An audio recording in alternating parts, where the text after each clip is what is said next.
From the Subaru of Gwinnett studio, this is Injury Insider with Derek Hayes. Injured in Georgia? Make the right call to the law office of Derek M. Hayes at 404-777-HURT.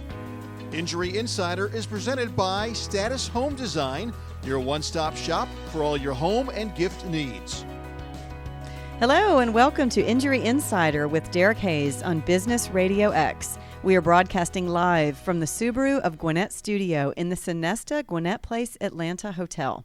This show will answer legal questions and debunk personal injury myths with insight and expertise. For nearly 25 years, Derek Hayes has exclusively represented injured parties in Georgia. Now he'd like to put that knowledge to work for you. My name is Lita Brooks, and it's my pleasure to introduce the star of our show, Derek Hayes. Good afternoon, Derek. Good afternoon. Good to see you again. Thank you. I was getting a little tongue-tied on your intro. Right. I apologize for that. All right, I'm going to finish this up. You did great. Thank you.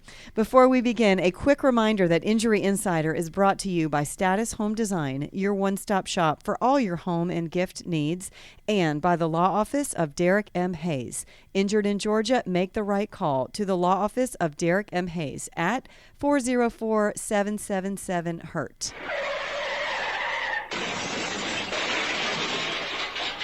That's my favorite sound effect, right? All right. So far, your podcasts have covered many aspects of personal injury claims and presented the information in such a way that it has been very enlightening for all of us, myself, and all of your listeners. I still feel like I'm getting a law school education. It is amazing how much you've covered in the prior shows, but I understand that today you're going to take a much different angle. Let's talk about today. Where are we going with today's show? Well, today was actually brought on by a question from a client. I've talked about different kinds of law. I've talked about different issues within personal injury claims, from respondeat superior to dram shop laws, those kind of things. But today I want to talk specifically about our court system here in Georgia, kind of in general terms, and really specifically where personal injury claims should typically be filed.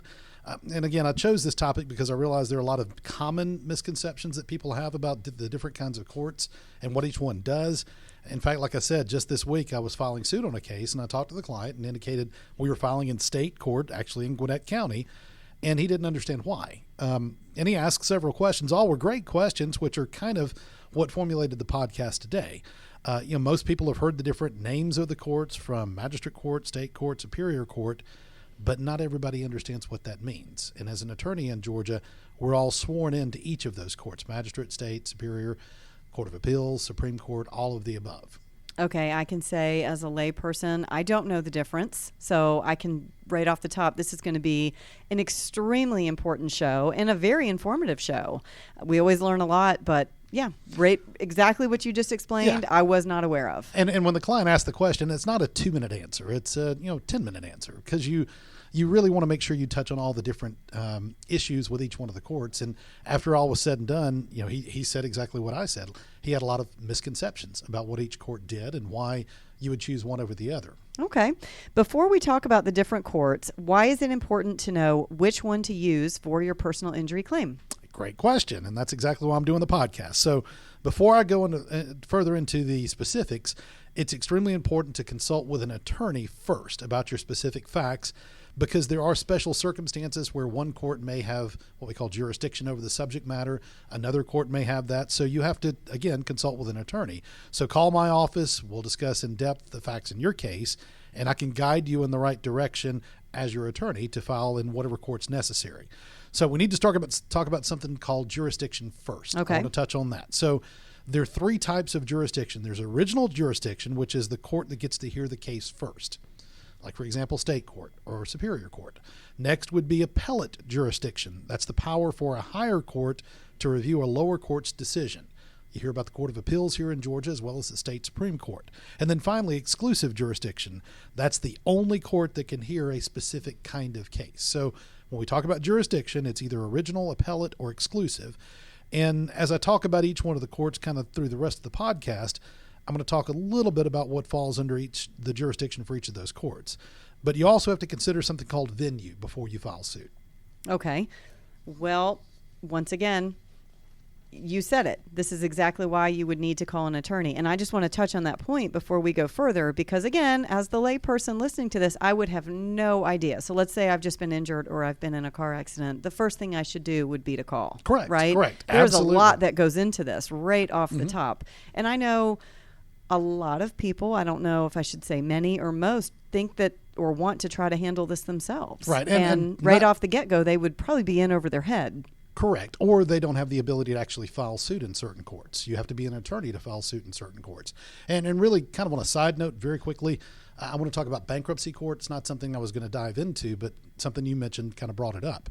In Georgia, if someone has an active Chapter 7 or Chapter 13 bankruptcy and they have a personal injury claim, as an attorney representing them, I have to petition the federal bankruptcy court to appoint me for what's known as a special purpose. And that special purpose is for handling their personal injury claim. So I petition the federal bankruptcy court. They sign off basically on the order to allow me to represent that client. Then eventually when the case is settled or we go all the way through trial and we get a verdict, then I have to petition the court, the bankruptcy court, to number one, approve the settlement, which goes through the trustee, and then to some extent kind of allocate the funds. And unfortunately, dealing with bankruptcy court, it means that many times the client is not going to get as much as they thought they would otherwise, because the bankruptcy court has the ability to tap in and pull a good portion of that money to satisfy the creditors. That makes sense. I understand. Kind of a side note there. Yeah, and I didn't mean to get you off topic, but I don't want to breeze over that. I mean, that is the most important part. You're here to give us your time and your expertise, but again, this is a fantastic topic that it just shows, again, why calling you would be the first step if anyone is injured. Okay, let's go back to where we left off. You were talking about the venue. So go back to that. Why is the venue important for a personal injury case? Okay. Venue refers to the proper county where the lawsuit would be filed. So in a personal injury lawsuit, you'd normally file in the county where at least one defendant lives. So if you have multiple defendants and they live in multiple counties, at least one of those defendants, you choose that county to file the lawsuit. Again, there's a misconception people have that if there's a car wreck in Fulton County, you automatically file suit in Fulton County. Well, that's not necessarily the answer. If the defendant driver lives in DeKalb County, well, then you're going to be filing in DeKalb, not Fulton. So just something to think about there. So let me give you a different example. Let's say you want to file suit against the driver that rear-ended you at a red light. Let's just choose a specific kind of car wreck. So the owner of the vehicle is somebody different than the driver. So say I loaned you my car, and you rear-end someone, which I hope you don't. Okay. You rear-end somebody at a red light. I'll try not to. And let's say that we live in different counties. I live in Fulton County, which is here in Metro Atlanta. You live in, say, DeKalb County, again, Metro Atlanta. So the person that you rear-ended, they now have a choice of either filing in Fulton County, where I reside as the owner of the vehicle, or in DeKalb County, where you reside as the driver of the vehicle. Again, at least one defendant has to reside in that county where you file the lawsuit. If the at-fault driver works for a company and the company has a registered agent for service that's located in a different county, then you could also file suit in the county where the registered agent for that company resides. Generally Fulton County, which is big for registered agents, or Gwinnett County, DeKalb, Cobb County, some of the bigger metro counties.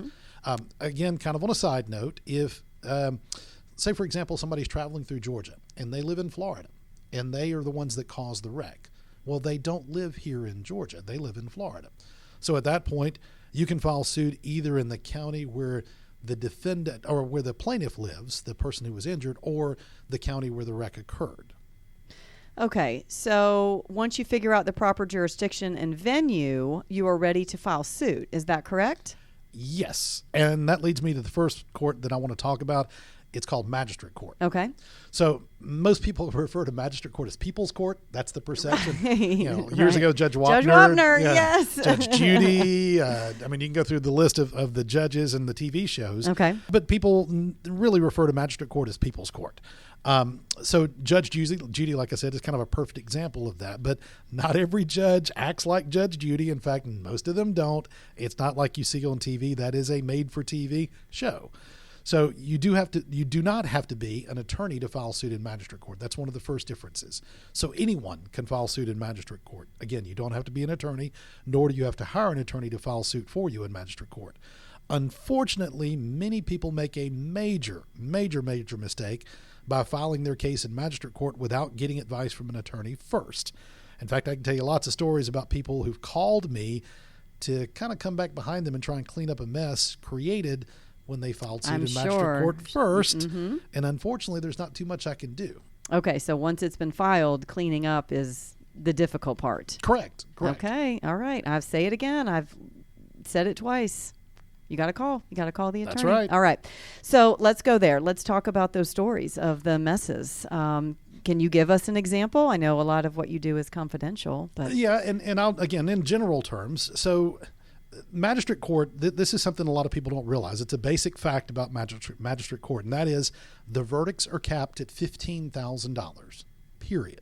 So no matter what your medical bills may be, no matter what the value of your claim truly may be, if you filed suit in magistrate court, you have now capped out the value of your claim at $15,000. That's the maximum jurisdiction. It's a cap.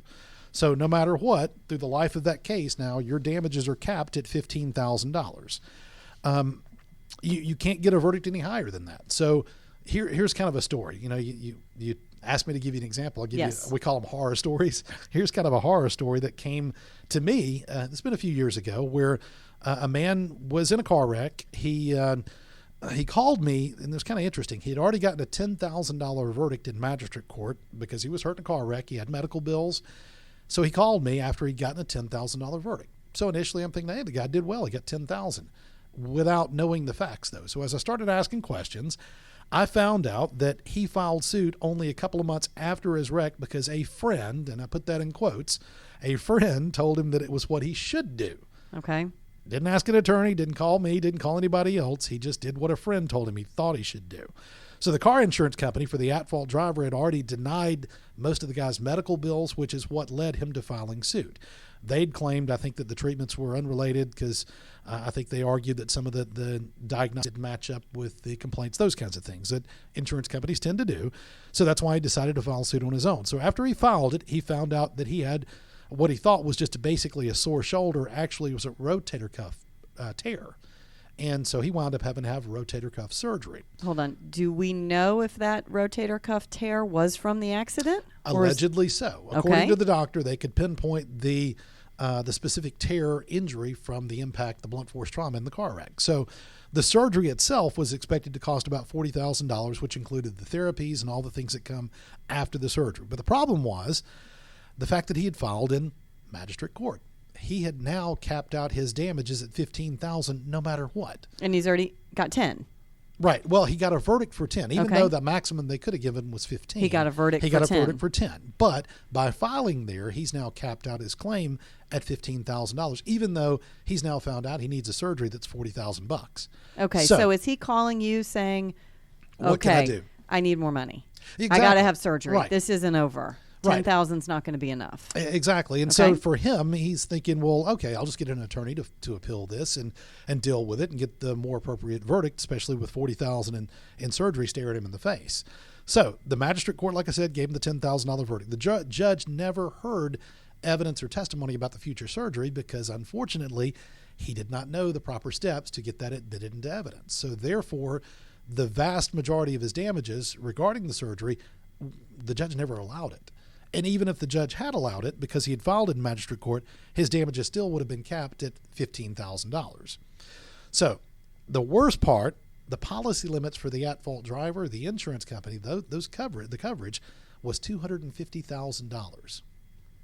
$250,000 That in is the coverage. worst part. So he had a substantial amount of money that could have been tapped into by way of a settlement or eventual verdict from the at-fault driver's coverage. But again, because he'd filed in magistrate court, he'd capped it at $15,000. So he'd just done the insurance company a huge favor. So even though I could appeal the case for him to state court, it still was only going to be capped out at $15,000. Oh, no. Yeah. So you can see how that kind of creates a big, big mess. I feel really bad for this gentleman. And, of course, I don't know who he is, but your heart just bleeds for him. Yes. What did you do, buddy? The problem is there's not much we could do. Even if I'd appealed it, by the time you spend the money in the appellate side of things, depositions and hearings and all those parts that come with it, it would cost probably $3,000 or $4,000 just in the appellate cost, if not $5,000. So remember, it's capped at 15. He already had 10. So the most he could have gained on top of that 10 would have been another 5, which likely would have been spent pursuing the appeal. Wow. So if filing the case in magistrate court was not the right approach, what should he have done? Well, the easy answer, of course, he should have called me. Right. Before we filing. keep saying that. Before filing suit. Okay. He should have called. The advice of a friend sometimes is great, but if you're seeking advice about a legal matter and it's not an attorney, that's not really a good choice. It's like you wouldn't ask your barber how to do heart surgery. Right. It's the kind of thing that you just need to make sure you talk to a specialist, someone who understands what's going on and give the proper advice and deal with it. So he put himself in a position to have to pay out of pocket for a surgery that was caused by somebody else. That's the cold, harsh, obviously awful part of the story. The rest of the answer is that if the case had been filed properly, it would have been filed in state or superior court, depending on the county.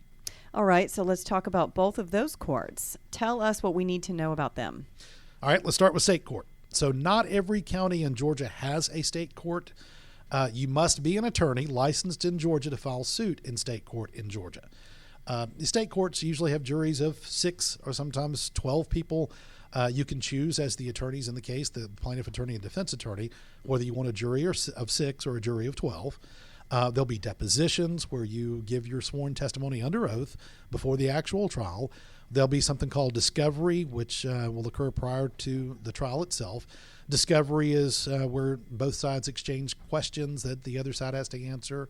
They'll request documents the other side has to produce, those kinds of things leading up to the eventual trial. So some state courts in Georgia require a case to go through mediation first before it goes to trial. We call those mandatory mediation counties. So if you file suit in certain counties, like DeKalb County, for example, and it's mandatory mediation, then you're going to go through a mediation process before you can even appear on a trial calendar. And I'm going to dedicate a full podcast later on to mediation. It is an important, we call it alternative dispute resolution, mediations, arbitrations, other ways of getting cases resolved. So I don't want to go any further into that now, but state court basically handles civil lawsuits, civil actions, other things that the Superior Court doesn't have jurisdiction over, things like dispossessions, misdemeanors, crimes, and also certain traffic offenses. That falls under state court.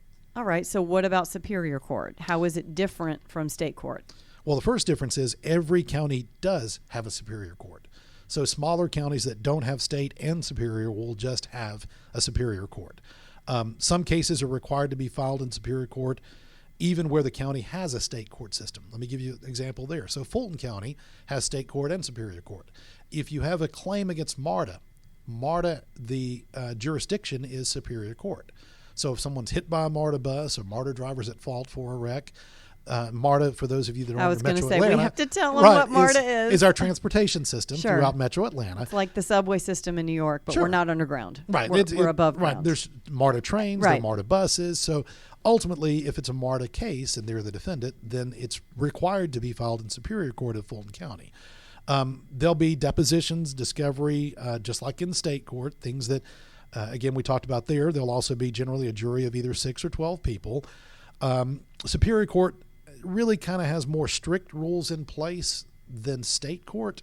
Superior Court usually is responsible for handling cases involving serious crimes like felonies, civil disputes, divorces, domestic relations issues, real estate matters, family matters, those kinds of things. That generally falls under the jurisdiction of Superior Court. Okay. I had that question in my head. I was thinking, I wonder where a divorce, they're common, Superior right? Court, right. Yeah. Which court would have divorces? But you answered that for me. Thank you. I know those are not the only courts in Georgia. Do you want to talk about any others? Yes. Kind of like I referenced bankruptcy court earlier. I want to talk about probate court for a very specific reason. What's probate court? So probate court, people think of, when somebody passes away, the will is probated. The probate court's responsible for divvying out the estate of the deceased. Mm-hmm. Probate court does a lot of other things too, though. So in Georgia, if a case for a minor child, a child under the age of 18, settles or has a verdict of $15,000 or more, then you must, and that's a big word, must, underline it, must seek the approval of the probate court in the county where the child resides. Now, the probate court in those cases where, the settlement or verdict is over $15,000, they do 2 things. Number one, they approve the settlement for the kid. Basically, as the attorney, I present this to probate court after, again, as an example, I settle a case or get a verdict of $20,000 for a 14-year-old child. So then I have to petition the probate court in the county where that child resides.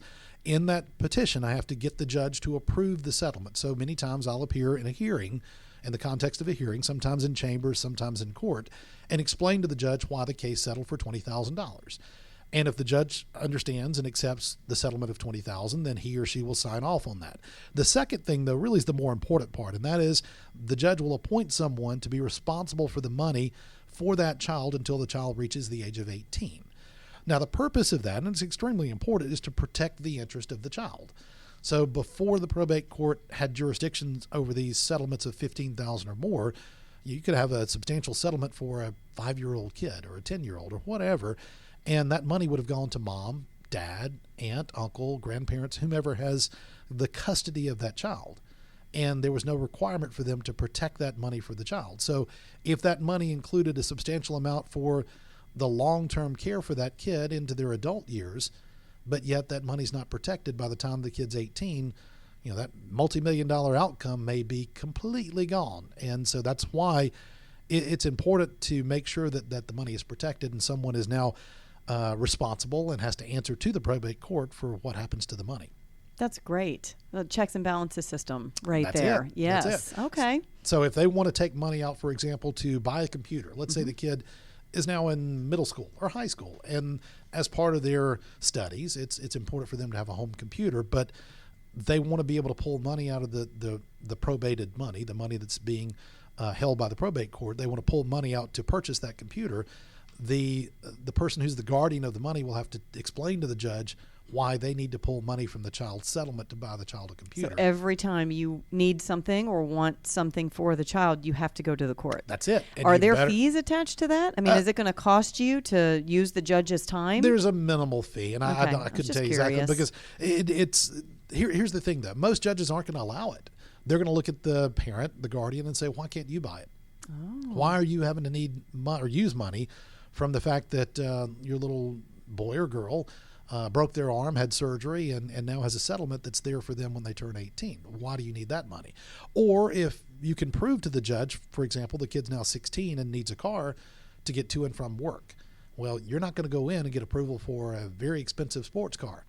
It's going to be a very reasonable, usually used car that you can justify to the judge the exact dollar amount they're going to let you pull out. And it will be to the penny. You'll go in with a potential car. So you say, this is the car that we want. That's it. Okay. This is what we're buying. This is exactly what it's going to cost. Wow. And if the judge agrees and allows that purchase, then that's what you're going to be able to pull out. Very interesting. Don't we have a Supreme Court in Georgia too? So let me ask a second question on top of this one. It's just popped in my mind. Can a personal injury case wind up in Supreme Court? Yes. Yes. Yes. Yes. It And can yes? wind up. That's the key word, wind up there. Okay. So to answer the first part, don't we have a Supreme Court? Yes, we do have a Supreme Court here in Georgia. The case for a personal injury claim would not be filed there. You would never file a personal injury case in Supreme Court. It's not a court of original jurisdiction, but you could definitely wind up in Supreme Court. So the Supreme Court of Georgia is the highest judicial authority in Georgia. Back in 1896, quick history lesson, it became the panel of 6 judges initially.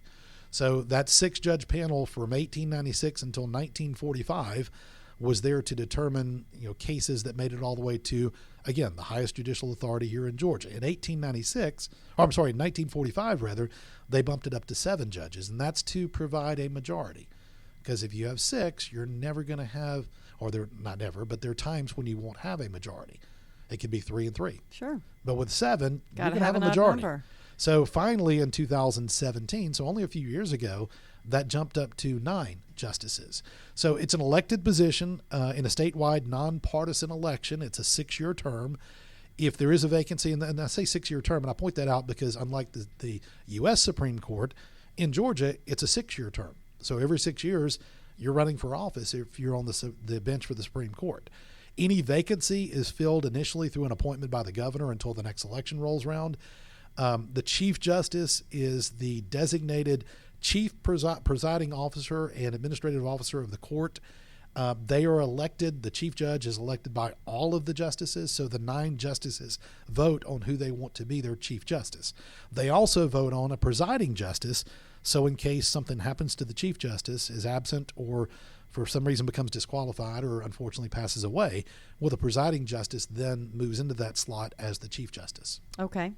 My favorite part are the cases, examples, stories. So can you give us an example of a personal injury case that made its way to the state Supreme Court? Yeah, I can. And this one I picked purposely because it's such an interesting story. It's one of those that it makes you think, and that's really why it wound up at the Supreme Court. These are my favorite. I'm going to like it already. As an attorney, you learn that you can argue virtually every side of every argument. and you learn very quickly that just because you see it one way does not mean that that's the only way to see an issue. And so the case I want to talk about is Bibbs v. Toyota Motor Corp. Now, this, again, is really interesting how this case panned out. So in September of 1992, a lady was injured in a car accident when her seatbelt and door latch of her 1986 van failed to function properly. She was out in a coma, and ultimately she was basically kept alive by life support for a long time. After the accident, the initial accident, her legal guardian filed a personal injury lawsuit against the car manufacturer, and they alleged faulty seatbelt and door lock mechanisms that led to her severe injuries and, again, the coma. The car manufacturer settled with the plaintiffs back then for the initial personal injury claim. Again, she didn't pass away. She was in a coma. She was kept alive by machines. In exchange for that settlement for the personal injury claim, the plaintiffs' representatives, their attorneys, released the company from any claims and damages, including a claim for wrongful death. That's what the release form they signed off on said. We're releasing all claims, including wrongful death. But the interesting part was the plaintiff hadn't died. Right. So there is no wrongful death claim. There's only a personal injury claim at that point. So they're signing off on a claim that hasn't even happened yet. She's not died.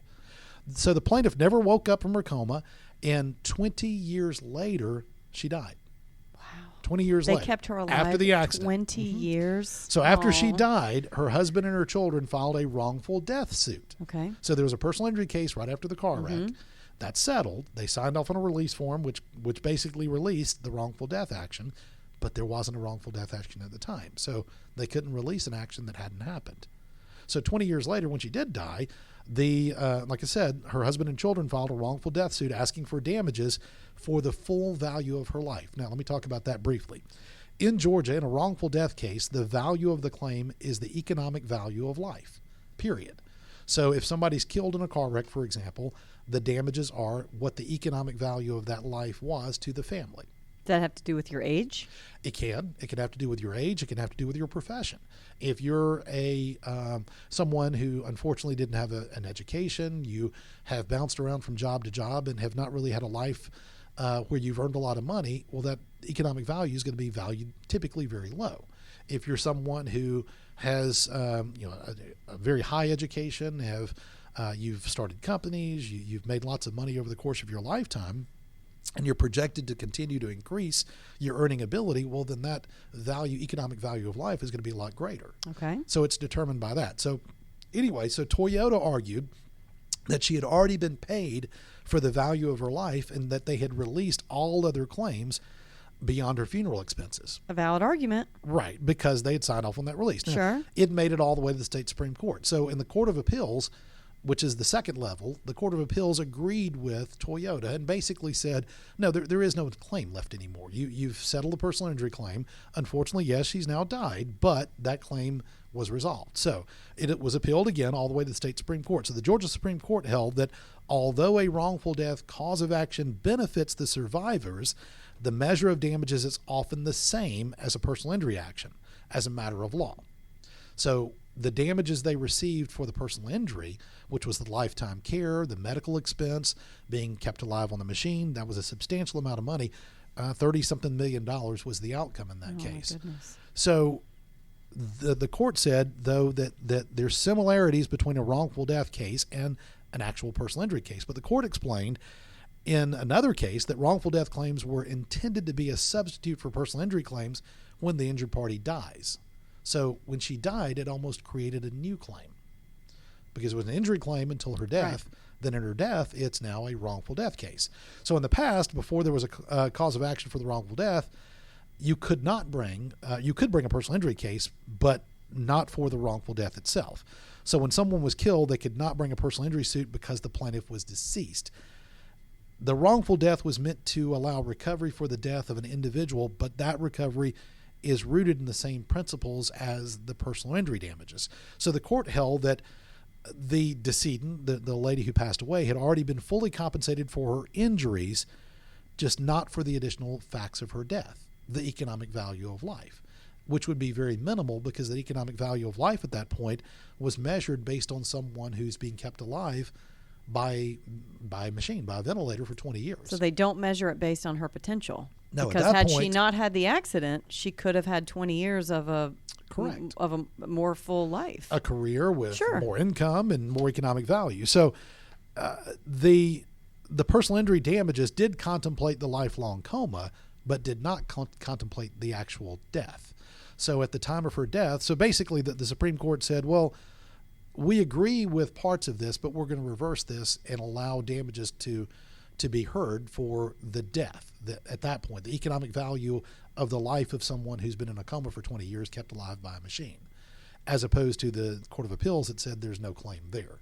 So it's an interesting twist that 20 years after the fact, there was now a new claim created from a car wreck that occurred that long ago, back in 1992. Wow. That's interesting. Yeah. So I see it both ways, right? Like you said, you can argue either side of either that. side of it. So that Wow. case was decided in June of 2018. Okay. Think about that. 1992 was the wreck. And then 2018. 2018. Mm-hmm. Wow. Yep.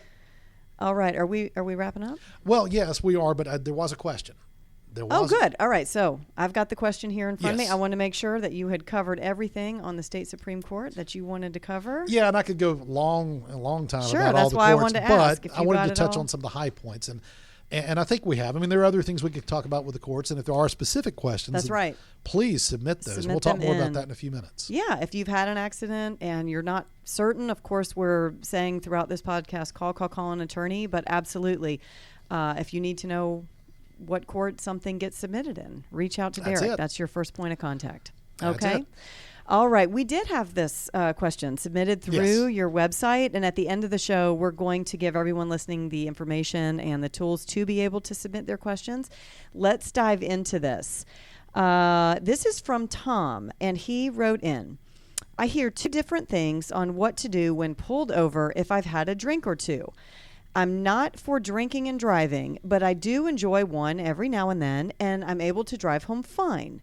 But what if I'm pulled over? My friends say never take a breathalyzer. What is right and what is wrong? Thank you. I will listen for your answer. Thanks, Tom. I appreciate that. I appreciate you submitting the question. And before I respond to the question, it's important to point out that I do not handle DUI defense. I will not, I don't want to.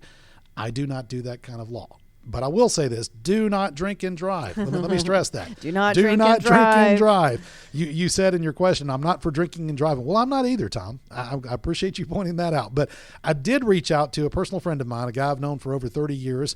He's one of the most prominent DUI defense lawyers in all of Georgia. And I'd be happy to give you his contact info, Tom, if you do need it.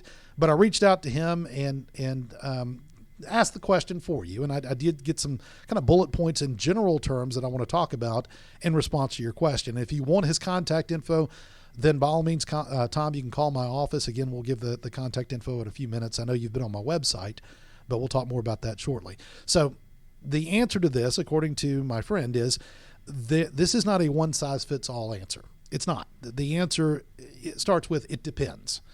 So I can only give general information, like I said, but understand again that this is not legal advice for you or anybody else listening. It really depends on the true amount of alcohol you consumed before getting pulled over. So if it really was just one or two drinks, then this will usually not put someone over the legal limit. Well, let's go with one or two drinks through the course of an evening. That's it. Through the course of a football game or an event, right? Correct. Not one or two drinks back real to back quick slamming or them a hard. shot Right, and a right. drink. If you're Yes. watching a football game and you're there for several hours, well, then, of course, that's a long period of time. Also, things like your height, your weight, your body makeup, all those things can determine how much alcohol you can consume and still be under the legal limit. So you're probably going to be going home if you're under the limit with only one or two drinks. Most people, if you do the breathalyzer, again, depending on all those factors we don't know, then that you probably would be under the limit. So if you flat out reject the breathalyzer, you may not be going home soon, if at all. If you refuse to submit, they can potentially get a very quick search warrant to get the test done at the station. So you'll be potentially placed under arrest, taken to the station, and a blood test done at that point. So the breathalyzer is notoriously unscientific and very challengeable in court. I understand that DUI defense attorneys do that all the time. They challenge the validity of the breathalyzer, the chain of command, basically the training of the officer in doing those tests. If you fail the blood test, you can typically expect to be locked up. You're going to have a bond issued. You're going to spend a lot of time, or at least a little bit of time, before getting out of jail after a preliminary hearing. You must know how much you drank. Remember that. You must know. Do not get behind the wheel if you're over the limit or anywhere close. Think about things like if you go to the same bar and you know the bartender and they tend to give you a pretty strong pour, that's going to be a lot more alcohol than just a regular drink somewhere else. If you've lost track of how many you drank, that's not a good idea to get behind the wheel. If you did shots, a lot of people do shots to celebrate a touchdown, a field goal, whatever. I would say, are you having singles or doubles? That's it. May have 2 drinks, but you may have not just a heavy pour, but you may have doubles. So you're thinking kind of flippant, oh, I've only had 2 drinks. Well, maybe, but you've had 4. Yeah, exactly. With the amount of alcohol consumption. Yeah. In addition to the risk involved, your license may be suspended if you refuse to submit to testing after you've been placed under arrest. So there is the risk of losing your license until a court proceeding goes forward. And at that point, you may have it reinstated, but you could definitely lose your license for a period of time. So again, to sum it up, do not drink and drive. I'll say that as many times as I have to. And the other issue is if you're over the limit and you cause a wreck, well, guess what? I'll be the one coming after you to compensate the people you've injured when you caused that wreck. I mean, that's the nature of what I do. So there we go. Like I said, my favorite sound effect. Yeah. Oh, but it's not because of what it represents. Yeah, and Tom, I appreciate the question, but again. Yes, Tom. Thank you very, very much. Call me if you want to be in touch with DUI defense attorney, and I can definitely give him your contact. Well, hopefully Tom doesn't need it. Right. Maybe Tom was writing in for somebody else, right? Don't people write in? I'm just asking for a friend. For a friend, correct. Right. So if anybody needs it, again, Derek is here as a fantastic reference.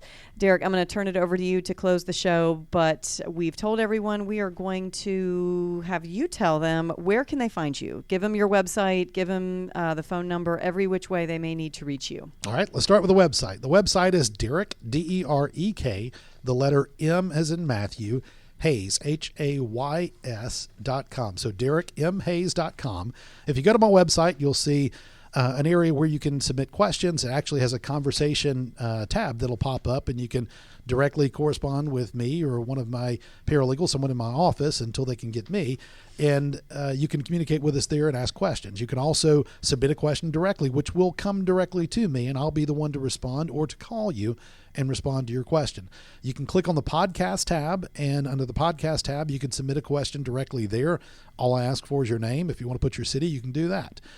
You can also email me from there. So if there are questions, again, just do that. Also, I have all kinds of social media. Facebook, the Law Office of Derek M. Hayes. Instagram, the Law Office of Derek M. Hayes. And Twitter, the Law Office of Derek M. Hayes. My phone number's 404-777-HURT or 678-225-0970. Thank you so much for joining us on Injury Insider with Derek Hayes, presented by Status Home Design and the Law Office of Derek M. Hayes. Don't forget that you can enjoy any of our episodes anytime by visiting businessradiox.com, selecting the Gwinnett Studio, and then clicking on Injury Insider with Derek Hayes. This program is also available on your favorite podcast app. Until next time, for Derek Hayes, I'm Lita Brooks, and you've been listening to Injury Insider on Business Radio X.